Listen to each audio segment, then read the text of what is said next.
So I have carbon form 4 bonds. That is 1, 2, 3 and 4. Okay. आगे बढ़ते हैं. Carbon 4 bonds बनाता है. When carbon is bond with itself, it form chain, branches and ring. जब भी carbon खुद से बॉन्ड करेगा, मतलब कार्बन जैसे कार्बन से जुड़ गया और ऐसे carbon carbon carbon carbon carbon carbon जुड़ते गए तो it form like a chain, एक चेन के रूप में बन जाएगा. वैसे मतलब अगर फर्दर भी और कार्बन जुड़ते ही गए तो एक चेन बन जाएगा. बट इसकी आपको याद रखना है कि इसकी वैलेंसी 4 आपको सेटिस्फाई करनी है. जैसे यहाँ पे मैं 2 क्यों खींच रहा हूँ, क्योंकि यहाँ एक और एक बन चुका है, यानी टोटल इसके 4 बॉन्ड्स बन रहे हैं यहाँ पे. Okay, 1 2 3 and 4. ठीक. तो carbon form chain when it get bonded with itself. Okay. और रिंग का भी फॉर्मेशन करता है. जैसे कि रिंग का फॉर्मेशन कब करेगा, जैसे आप देख सकते हो ये यहाँ पे अपने ऐसा कुछ स्ट्रक्चर अपने ज़िंदगी में देखा ही होगा. आई एम सॉरी फॉर दैट, आपने अपनी क्लास में कभी देखा ही होगा. तो यहाँ पे एक कार्बन रहता है, यहाँ भी एक कार्बन रहता है, यहाँ भी एक कार्बन रहता है, यहाँ भी एक कार्बन रहता है, यहाँ भी एक कार्बन और यहाँ भी एक कार्बन. बट इसका एलैबोरेटेड वर्जन हम बात करें तो इसमें टोटल कितने कार्बन है, 1 हो गया, ये 2 हो गया, ये 3 हो गया, ये 4 हो गया, ये 5 और ये 6 हो गया. तो इसमें टोटल 6 कार्बन इन्वॉल्व हैं.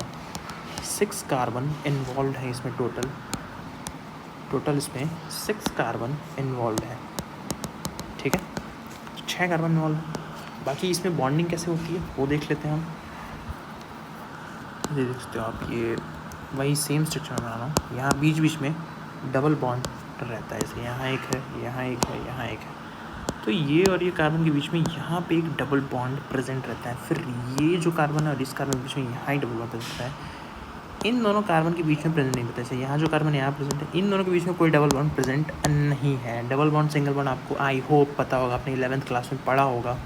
अगर नहीं पढ़ा तो मैं आपको साइड में बता देता हूँ धीरे से. कि देखो 2 प्रकार के बॉन्ड्स होते हैं. एक होता है सिग्मा, एक होता है पाई. ठीक. सिग्मा बॉन्ड बेसिकली एक स्ट्रॉन्ग बॉन्ड होता है. सिग्मा बॉन्ड एक स्ट्रॉन्ग बॉन्ड होता है. सिग्मा बॉन्ड एक स्ट्रॉन्ग बॉन्ड होता है. और ये जो पाई होता है ये एक वीक बॉन्ड होता है. ये क्या होता है, ये वीक बॉन्ड होता है. ठीक है. तो जब भी आप हाइब्रिडेशन वगैरह काउंट करते हो तो आप इसको नहीं काउंट करते हो. पाई बॉन्ड को आप नहीं काउंट करोगे, आप सिर्फ और सिर्फ सिग्मा बॉन्ड को काउंट करोगे. सिग्मा बॉन्ड जब भी डबल बॉन्ड के बीच में, तो देखो जब भी 2 कार्बन के बीच में डबल बॉन्ड हो तो एक सिग्मा होगा, एक पाई होगा. ये एक नीचे वाला पाई मान लो या ऊपर वाला पाई मान लो, बट एक सिग्मा होगा, एक पाई होगा. ओके. तो ये आपको पता होगा, वैसे मैंने बता दिया जिन बच्चों को नहीं मालूम है. ओके, अब आगे बढ़ते हैं. तो आगे हम बात करेंगे कि फंक्शनल ग्रुप क्या क्या होता है. ठीक है. फंक्शनल ग्रुप की बात करने से पहले हम बात कर लेते हैं हैलोजन्स के बारे में. अब हम बात कर लेते हैं कि हैलोजन्स क्या होता है. हैलोजन्स. ओके. सो हैलोजन्स को हम बेसिकली एक्स से रिप्रेजेंट करते हैं. ठीक है. इसमें आता है फ्लोरीन, क्लोरीन, ब्रोमीन, आयोडीन, ये सब आते हैं. ठीक है. और आपको पता होगा कि ये ग्रुप 17 से बिलोंग करते हैं. 17th ग्रुप से ये लोग बिलोंग करते हैं. जिनको नहीं मालूम उनको बता दें, वैसे कोई ये इंपॉर्टेंट नहीं है, बट ये ग्रुप 17 से बिलोंग करते हैं. ओके. आगे बात करते हैं. तो इनका जो टॉप टू बॉटम जो साइज़ होता है, टॉप टू बॉटम आपको नहीं पता है तो top to bottom the size in generally increases in group. Okay. जब भी आप टॉप टू बॉटम बात करते हैं, top to bottom size increases.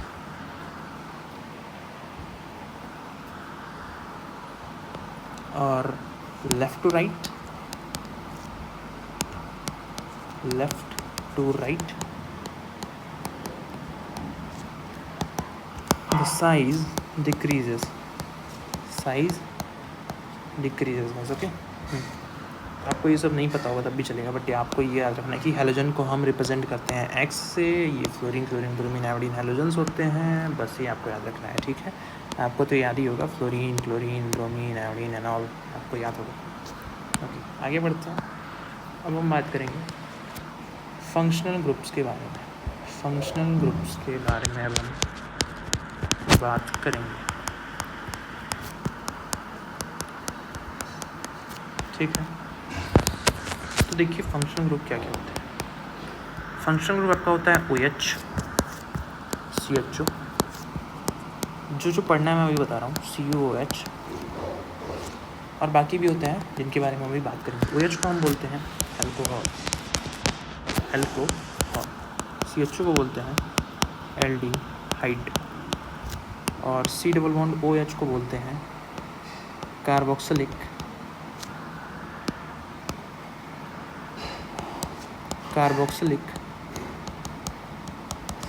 Acid. ठीक है, तो हम इसको बोलते हैं अल्कोहल, एल्डिहाइड, कार्बोक्सिलिक एसिड। ठीक,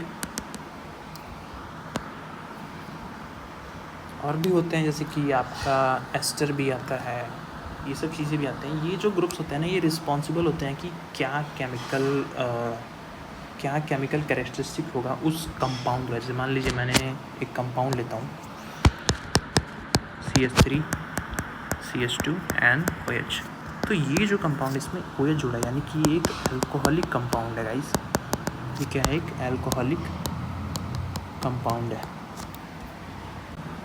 और CHO की बात करें तो जैसे मान लीजिए ये अल्कोहलिक कंपाउंड है, तो मतलब इस कंपाउंड को हम बेसिकली क्या बोलेंगे कि ये एक अल्कोहलिक कंपाउंड है। ओके, जैसे कि आप देख सकते हो एग्जांपल दूसरा CH3 CH2 एंड CHO, तो यहाँ पे ये CHO ग्रुप जुड़ा है, यानी कि ये एक एल्डिहाइडिक कंपाउंड है, एल्डिहाइड है यहाँ पे, तो इसको हम बोलेंगे कि ये एक एल्डिहाइडिक कंपाउंड है।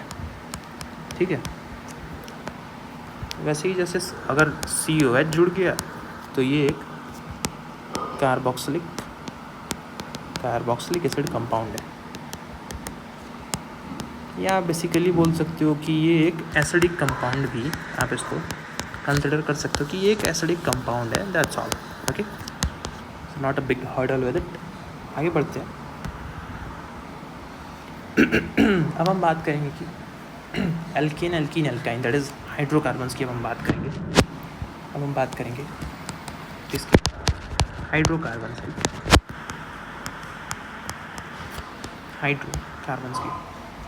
Okay, so these are responsible for characteristic chemical reaction of those molecule। मतलब कि नहीं, sorry, I am taking back my statement. वो तो इसका डेफिनेशन था कि functional group characteristics chemical reactions के लिए रिस्पॉन्सिबल होते हैं। ओके, हाइड्रोकार्बन से बात करते हैं, जिसमें आता है आपका एल्केन, एल्कीन एंड एल्काइन। क्या आता है? Alkane, alkene and alkyne. Alkanes में क्या होता है कि इसमें सिंगल बॉन्ड होते हैं, सिर्फ और सिर्फ सिंगल बॉन्ड स्ट्रक्चर हो। ठीक है, जैसे कि एग्जांपल देख लेते हैं, एक CH3, तो ये एक एल्केन है, इसमें कहीं भी डबल बॉन्ड प्रेजेंट नहीं है। एल्कीन की बात करते हैं, at least one double bond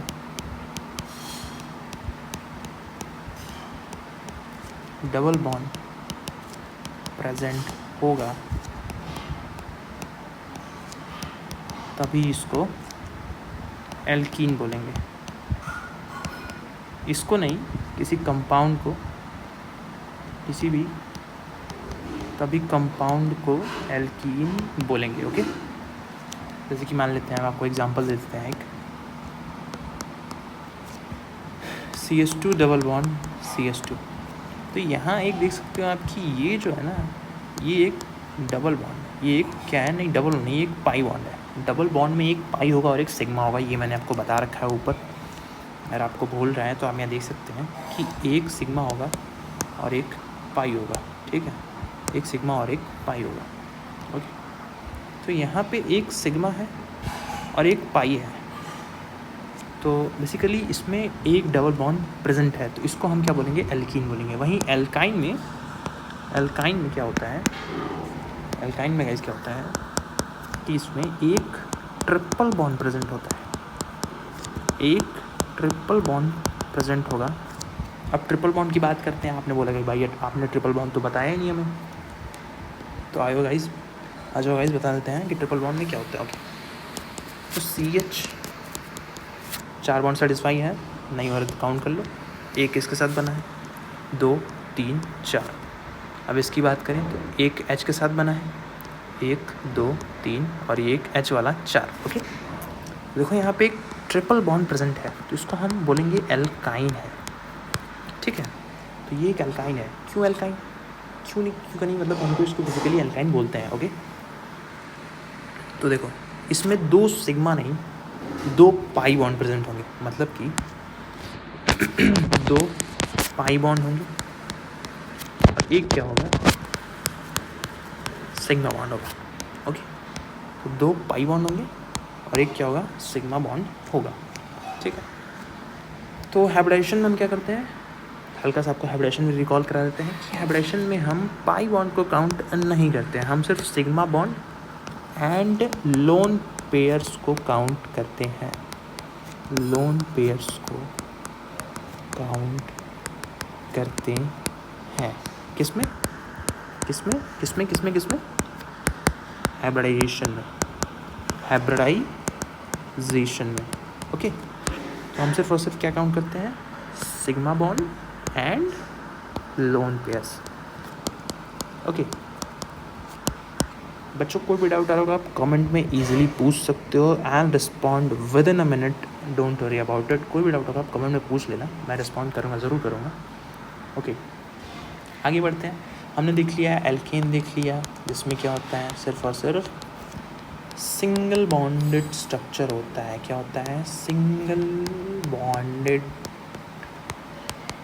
structure होता है। एल्कीन देखा हमने जिसमें क्या होता है कि एटलीस्ट एल्कीन में at least one double bond. Okay, और एल्काइन में अभी मैंने बताया कि यही होगा। ठीक है, ट्रिपल बॉन्ड प्रेजेंट होगा। अब आगे बात करते हैं बच्चों, आपको मैंने अल्कोहलिक बता दिया है, आपको मैंने एल्डिहाइड बता दिया है, आपको मैंने कार्बोक्सिलिक एसिड बता दिया है। अब आपको मैं ईथर भी बता देता हूँ, जैसे मैंने कहा था कि ईथर भी एक होता है। ओके, तो ईथर भी देख लेते हैं बच्चों। तो हमने वहाँ पे 3 टाइप पढ़े थे। ठीक है, मैं यहाँ पे 1 2 3 मार्क कर देता हूँ ताकि याद रहे। 1 हो गया, 2 हो गया। बच्चों थोड़ी हैंड राइटिंग मैनेज कर लेना, ताकि मैं नोट्स तो दे दूँगा बट थोड़ी हैंड राइटिंग मैनेज कर लेना। 2 क्या ये 3 हो गया। ठीक है,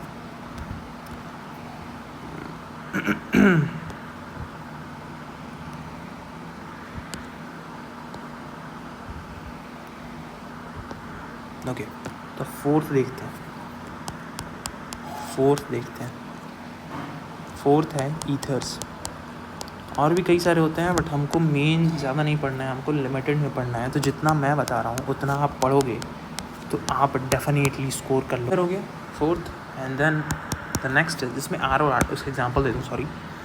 ओके, CH3 ले लो, नहीं CS2O CS2, वैलेंसी सेटिस्फाई हो रही है, काउंट कर लो बच्चों। 1 2 3, नहीं 1 2 3, हाँ एक और होगा, तो 3 यहाँ, एक ये। ओके ठीक है, 3 कर लो उसका। ओके, तो देखो इसमें भी ऐसे प्रेजेंट हो ना, उसको ईथर बोलना है, सिंपल, बस बेसिक से एकदम। फिफ्थ होता है ketone, fifth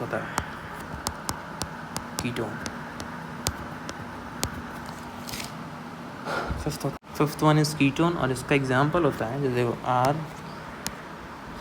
are C double bond O and then R, और इसका एग्जांपल होता है CH3 C double bond O CH3, that is R C double bond O and then CH3। अभी मैं आपको आगे पढ़ाऊँगा कि जब भी आप अल्कोहल का ऑक्सीडेशन करोगे, अल्कोहल का क्या करोगे, ऑक्सीडेशन करोगे, तो आपको मिलेगा एल्डिहाइड, और जब आप एल्डिहाइड का ऑक्सीडेशन करोगे तो आपको मिलेगा, क्या मिलेगा, कार्बोक्सिलिक एसिड।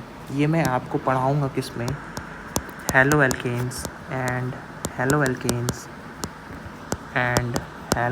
में पढ़ाऊँगा मैं आपको। ये halo alkanes and halo arenes में मैं आपको पढ़ाऊँगा, तो बने ना बच्चों, ठीक है।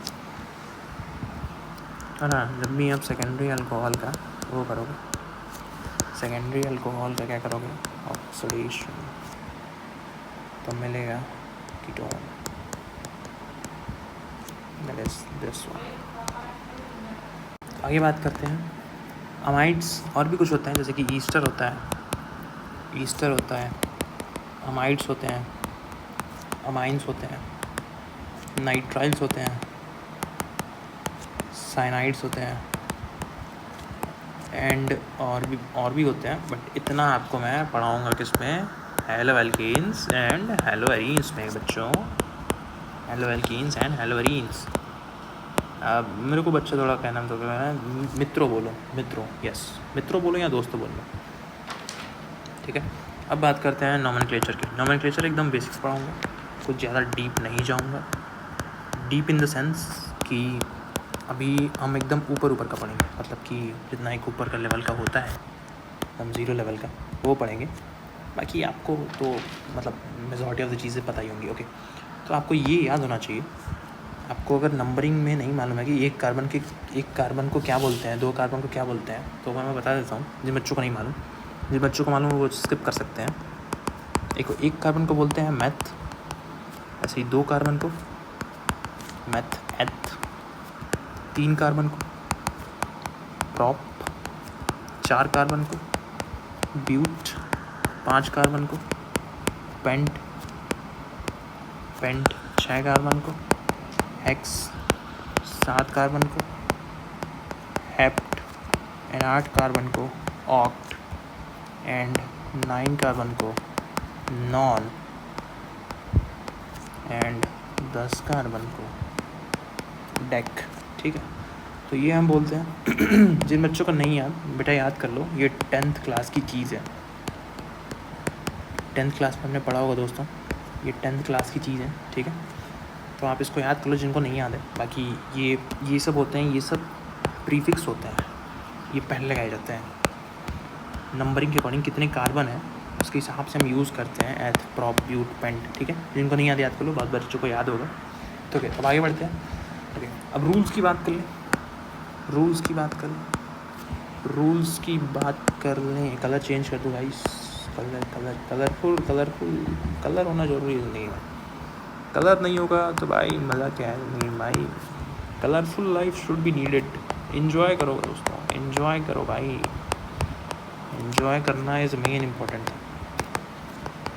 एंजॉयमेंट के साथ साथ स्टडी भी करो, प्रॉपर सब दोनों को बैलेंस रखो ना, क्या ज़िंदगी एकदम मस्त चलेगी। मैं तुमको गारंटी दे रहा हूँ, 12th में तुम एकदम पक्का, जिन बच्चों को अभी भी लग रहा है कि वो 11th एकदम उनका बेकार सा रहा है, वो 12th में first sure I am telling you they will score 80+। If you have feel कि 11th आपका एकदम बोरिंग रहा है, भाई साहब, एकदम बोरिंग, बेकार, आपने कुछ नहीं स्कोर करा, आपने मतलब मान लो आपने स्कोर करा 11th में 70 या 60 या 55 ही मान लो ना, आपने इतना स्कोर करा। आई एम टेलिंग यू कि आप 12th फोड़ के आओगे आप 12th। I am giving you guarantee दे रहा हूँ मैं। बस इस सीरीज़ के साथ जुड़े रहो, केमिस्ट्री में तो फोड़ के ही आओगे, केमिस्ट्री एकदम क्लीन करके आओगे भाई, एकदम, सॉरी ये नहीं लिख सकता मैं, एकदम क्लीन शॉट्स मार के आओगे, ये मेरी गारंटी है, ठीक है। तो रूल्स की बात करते हैं। Rules that is of IUPAC rules of IUPAC। इसका नोट्स बनाना ज़रूरी नहीं है, जिनको भी लग रहा डाउट हो कि इसका नोट्स बनाना ज़रूरी है क्या, नहीं, इसका मैं PDF डाल दूँगा। ये बेसिक सी चीज़ें, इनको पढ़ लेना, कोई ज़्यादा हर्डल नहीं है। बोलोगे तो रिवीजन भी करा दूँगा, एट द एंड समरी पूरा दे दूँगा, पूरा रिकॉल हो जाएगा। जिनको भी लग रहा है कि वो चीज़ें भूल रहा है, जिनको भी ऐसा कुछ लग रहा है, ऐसा कुछ नहीं है गाइस, आप बहुत अच्छा करके आओगे। ओके, आगे बढ़ते हैं, रूल्स की बात करते हैं। तो एक मैं एग्जाम्पल सेट करता हूँ यहाँ पे, CS3 CS2 and then CS3, ठीक है। तो देखो, हम कभी भी नंबरिंग ऐसे करेंगे ना, नंबरिंग ऐसी करो कि लॉन्गेस्ट चेन फॉर्म होता है, लॉन्गेस्ट चेन फॉर्म हो पाए।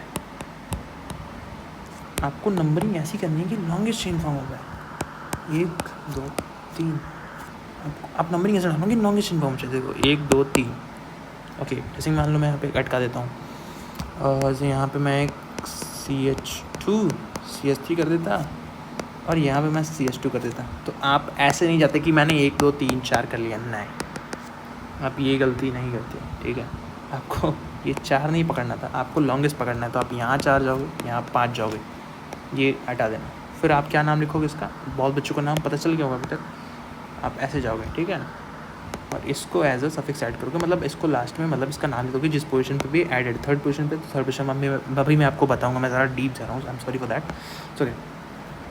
सो हम क्या करेंगे, हम लॉन्गेस्ट चेन को पहले पकड़ लेंगे, ठीक है। पकड़ लेना है भाई, एकदम लॉन्गेस्ट चेन को पकड़ लो। ये देखो लॉन्गेस्ट चेन 1 2 3 4 5, एकदम लॉन्गेस्ट चेन हम पकड़ ली, एकदम मस्त, ठीक है। आगे बढ़ते हैं। लॉन्गेस्ट चेन आपने पकड़ ली, ठीक है। ओके, अब देखो क्या करना है। अब उसकी नंबरिंग करो। नंबरिंग कर ली, 1 2 3 4, नंबरिंग कर ली, सिंपल है, ओके। अब क्या करो, अब कुछ नहीं करना है। अब आप नाम लिख सकते हो, अगर आपको ये याद है, ये टेबल आपको याद है, टेबल नहीं, ये तो आपको याद ही होगा, बहुत सारे बच्चों को याद होगा, ये याद होना है बच्चों, जिनको नहीं याद, ये टेबल आपको याद होनी चाहिए, याद होनी चाहिए गाइस, याद होनी चाहिए, ठीक है। तो ये चीज़ याद कर लो पहले, जिनको भी लग रहा है कि ये थोड़ा आप अटक सकते हो, तो आप ये याद कर लो कि अगर CHO लगा है और COH लगा है और OH लगा है, तो इन सब में हम नाम क्या देंगे, what will the name of it. IUPAC का नेम बात कर रहे हैं हम, कि ये सब लगे होने पे हम नेम क्या देंगे। The biggest confusion is this. आइए देखते हैं क्या नेम देंगे हम। So if the suffix is used CHO, तो हम यूज़ करेंगे, ओके, हम ये यूज़ करेंगे AL कि, जैसे एक एग्जांपल देता हूँ मैं, CH3 CH2 एंड CHO। तो यहाँ पे जब ऑलरेडी यहाँ पे 2 कार्बन है, 1 और 2, और ये यहाँ पे जुड़ा है CHO, that is aldehydic group, तो इसका तो नाम तो एथ हो गया, क्योंकि सिंस 2 कार्बन है, और यहाँ आपने पढ़ा ही है कि 2 कार्बन में एथ यूज़ करेंगे हम, ओके। तो इसका नाम तो एथ हो गया, ठीक है। आइए बात करते हैं कि इसका नाम तो एथ हो गया, तो 1 2 हो गया ये, और यहाँ पे जुड़ा ये CHO ग्रुप, तो इसका नाम होगा मैथ, नहीं, आई एम वेरी सॉरी, इसका नाम होगा एथ का ET हो गया, एथ प्लस, और ये क्या है, यहाँ पे एल्केन है, तो हम क्या यूज़ करेंगे, एन यूज़ करेंगे, ठीक है। तो एन एंड देन AL, तो इसका नाम हो गया इथेनल, ठीक है। जब एल्केन होगा तो AN यूज़ करेंगे, एल्कीन होगा तो हम EN यूज़ करेंगे, EN, ठीक है। और जब एल्काइन होगा तो हम क्या यूज़ करेंगे, YN, ओके, ठीक है। तो यही सब चीज़ें हैं, इसमें आपको बेसिक्स की नीड पता होनी चाहिए थी कि क्यों ये सब चीज़ें ज़रूरी हैं। जिनको नहीं मालूम है वो जान जाए, जिनको मालूम है उनके लिए बहुत अच्छा है। अब बात करते हैं कि अगर CH3 CH2 OH होगा, यानी कि एक एल्कोहलिक ग्रुप अटैच्ड होगा, तो हम नाम क्या देंगे, तब नाम क्या होगा, ठीक है। तो आइए देखते हैं, जब भी ये हो तो क्या हो सकता है। देखो 1 और 2 एथ हो गया, और एल्केन है तो एन हो गया, ईथ प्लस एन प्लस OH होता है तो हम OH लगाते हैं, जैसे ऑल लगाते हैं, OH नहीं ऑल लगाते हैं, तो ये क्या हो गया, इथेनॉल हो गया, ठीक है। This is the name of it. जब भी COOH होगा तो हम OIC जोड़ेंगे, सेम यही प्रोसीजर चलेगा, सब यही चलेगा, बस हम OIC जोड़ेंगे, दैट इज़, मान लो एग्जांपल यही है और एग्जांपल मान लो यही है CH3CH2COOH, और यहाँ पे तब क्या हो जाएगा, इथेनोइक एसिड हो जाएगा। एसिड बिल साथ में लगाते हैं, ठीक है, बस यही कुछ है एक्स्ट्रा में। तो ये आपका हो गया। क्या बोलो तो उठा के इसको इधर नीचे कर दूँ, बोलो तो इसको उठा के नीचे कर दूँ क्या?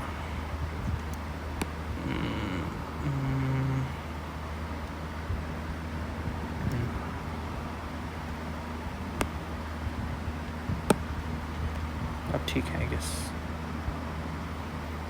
ये कुछ यहाँ गड़बड़ होगी भाई, इसको हटाना पड़ेगा। 8 कार्बन तो क्या था, ऑक्ट था ना। ओके, नेक्स्ट पेज पे आते हैं भाई, नेक्स्ट पेज पे आते हैं। तो मैंने आपको नोमेनक्लेचर पढ़ा दिया, बाकी चीज़ें मैंने नोमेनक्लेचर पढ़ा दिया, आपको मैंने फंक्शनल ग्रुप पढ़ा दिया, आपको मैंने कार्बन की वैलेंसीज बताना सिखा दी, आपको मैंने हाइब्रिडाइजेशन दिखा दिया, और आपको मैंने और आपको ओके। तो मोर एग्जांपल्स देता हूँ मैं, जैसे एग्जांपल देते हैं और सारी नोमेनक्लेचर की। CH3 CH2 CH Cl, जैसे कोई नॉर्मल फंक्शनल ग्रुप जैसे कि Cl वगैरह, Br वगैरह, फ्लोरीन वगैरह, क्लोरीन वगैरह, आयोडीन वगैरह, ये सब यूज़ हो तो क्या नाम होगा, नहीं देखते हैं। सबसे पहले हम क्या देंगे, सबसे पहले इसका वो यूज़ करेंगे हम, इसको हम देंगे नंबरिंग करेंगे सबसे पहले। तो सबसे इस यहाँ पे दूसरा रूल आता है, रूल 2 देख लो,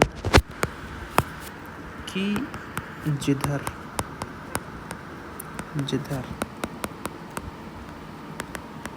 फंक्शनल ग्रुप या फिर कोई भी अलग सा चीज़ अटैच्ड हो,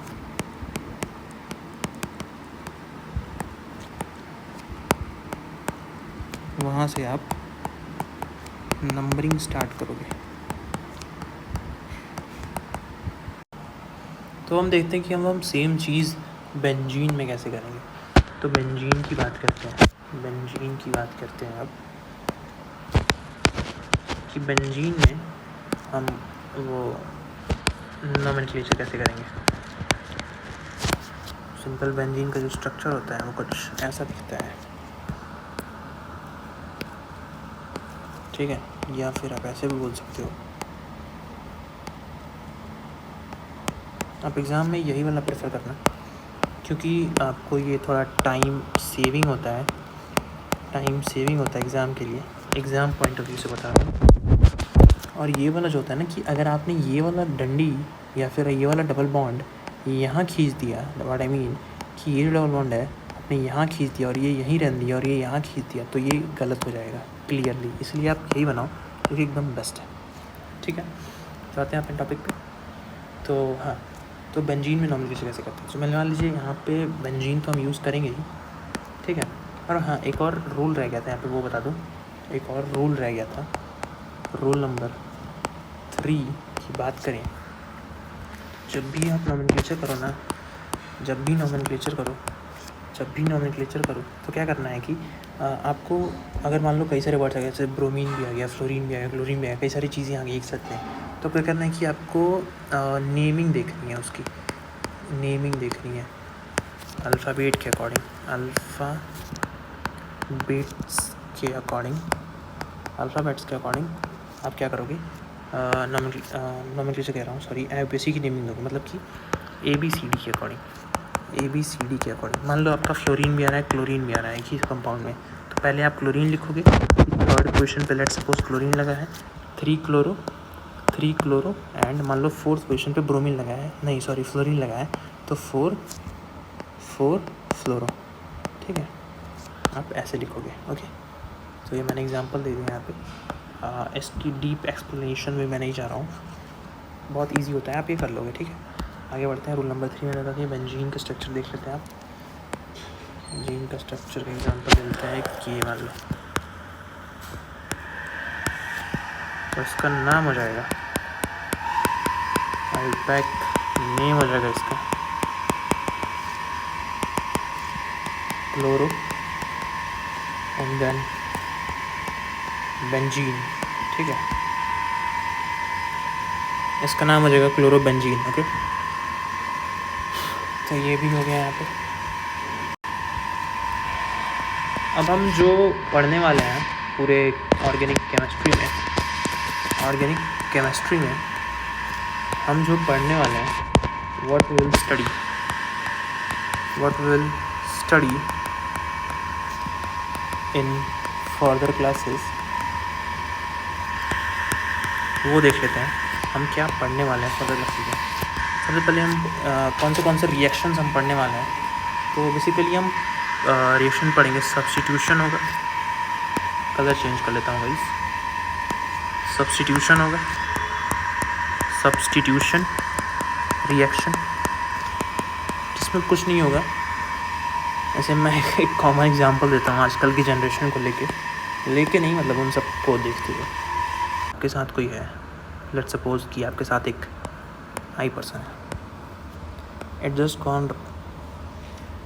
gone with someone else, means इसने आपको रिप्लेस कर दिया, आप हो इसके साथ वाई, तो इसने आपको रिप्लेस कर दिया, आप वाई हो तो आपको रिप्लेस कर दिया किससे, you get replaced by Z.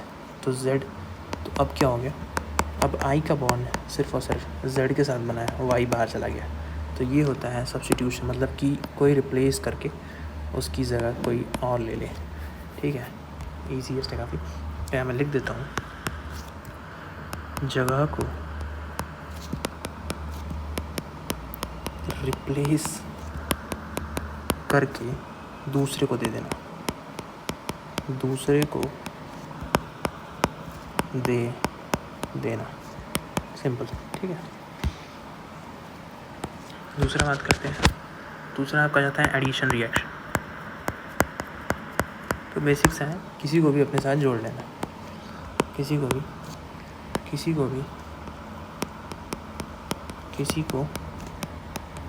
अपने साथ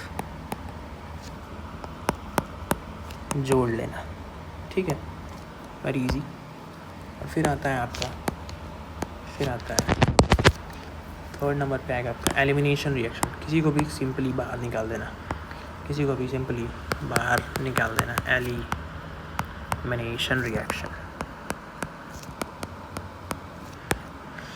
क्या करना, किसी को भी सीधा बाहर निकाल देना, बॉन्ड तोड़ देना और अपने में ही डबल या ट्रिपल बॉन्ड का फॉर्मेशन कर लेना। ठीक है, तो ये हमने पढ़ा कि एलिमिनेशन में क्या है, बेसिकली बॉन्ड तोड़ के खुद में ही डबल या ट्रिपल बॉन्ड बना लेना। ठीक है, और अब फोर्थ आता है आपका रीअरेंजमेंट।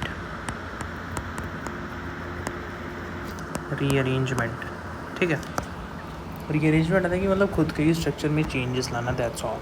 खुद के ही स्ट्रक्चर में चेंजेस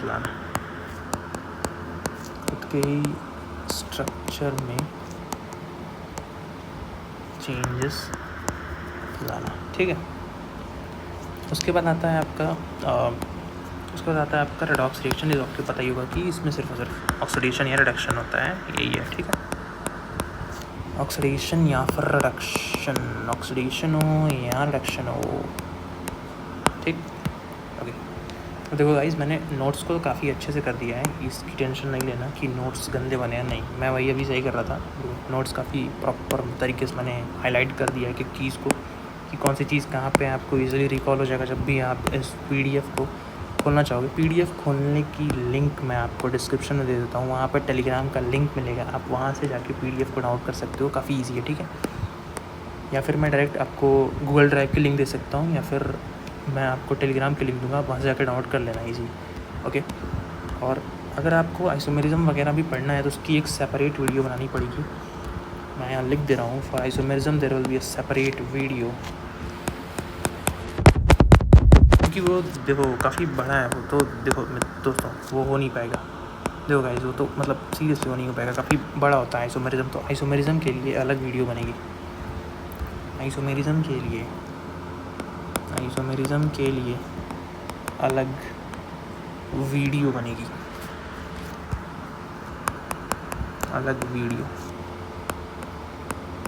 बनेगी, ठीक है।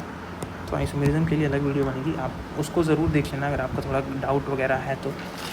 बाकी अभी मैं न्यूक्लियोफाइल वगैरह और पोलैरिटी वगैरह बता के ख़त्म करता हूँ। देखो न्यूक्लियोफाइल क्या होता है, बात करते हैं। न्यूक्लियोफाइल न्यूक्लियोफाइल और इलेक्ट्रोफाइल क्या होता है। न्यूक्लियोफाइल एंड इलेक्ट्रोफाइल, न्यूक्लियोफाइल और इलेक्ट्रोफाइल क्या होता है इसकी बात कर लेते हैं। तो न्यूक्लियोफाइल क्या होता है कि इनके पास बहुत इलेक्ट्रॉन रिच, मतलब कि इनके पास इलेक्ट्रॉन काफ़ी ज़्यादा होता है, ये इलेक्ट्रॉन रिच होते हैं, ठीक है। इनके पास क्या होता है, they are electron rich species, ठीक है। इनके पास इलेक्ट्रॉन काफ़ी ज़्यादा होगा, मतलब कि ये क्या होंगे, ये न्यूक्लियस लविंग होंगे, मतलब इनको न्यूक्लियस प्यारा होगा, न्यूक्लियस लविंग, इनको न्यूक्लियस प्यारा है, ठीक है। और इनकी बात करें तो ये इलेक्ट्रॉन डेफिशिएंट होते हैं। अरे ये क्या हो गया, सॉरी, ये क्या होते हैं, इलेक्ट्रॉन डेफिशिएंट होते हैं गाइस, ठीक है। And they loves electron, okay. तो बहुत ईजी से है, ठीक। इनके ऊपर नेगेटिव चार्ज आपको देखने को मिलेगा। मैं आपको एग्जांपल देता हूँ, एक एग्जांपल ले लूँगा। एग्जांपल इसका होगा, न्यूक्लियोफाइल का एग्जांपल ले रहा हूँ मैं। न्यूक्लियोफाइल का एग्जांपल क्या होगा, NO3 माइनस, ठीक है। देखो यहाँ पे नेगेटिव चार्ज है, यानी कि इलेक्ट्रॉन की यहाँ पे बढ़ोतरी है, ठीक है। यहाँ पे कोई भी प्लस वाला एलिमेंट आप ले सकते हो, इसके ऊपर प्लस चार्ज हो, okay. So it's very easy. So now we have finish so far, so thank you अगर आपने अभी तक हमारी चीज़ें फॉलो करी, अभी तक आपने पढ़ा, थैंक यू फॉर एवरीथिंग। और आई होप कि आपको ये सेशन काफ़ी अच्छा लगा होगा। सो या it's just hard from my side, आप ले लो। बाकी काफ़ी गंदा दिख रहा है तो मैं हटा देता हूँ। बढ़िया, थैंक यू गाइस। अगर आप अब तक जुड़े हुए हैं, मैं नोट्स इंस्टेंटली अपलोड कर दूँगा। आपकी वीडियो देखते ही मैं ये नोट्स अपलोड कर दूँगा। ये चीज़ मैं फिक्स कर देता हूँ अभी। तो अभी आपके देखते ही मैं नोट्स अपलोड कर दिया रहूँगा। आप जाकर टेलीग्राम से ज्वाइन कर सकते हो, लिंक आपको मिल जाएगा डिस्क्रिप्शन में। आगे वीडियोस के लिए फर्दर सब्सक्राइब कर लेना। रेगुलर वीडियोस पढ़ेंगी, 30 दिन में पक्का फिनिश कर दूँगा पूरा organic chemistry. Don't worry till the end, take care.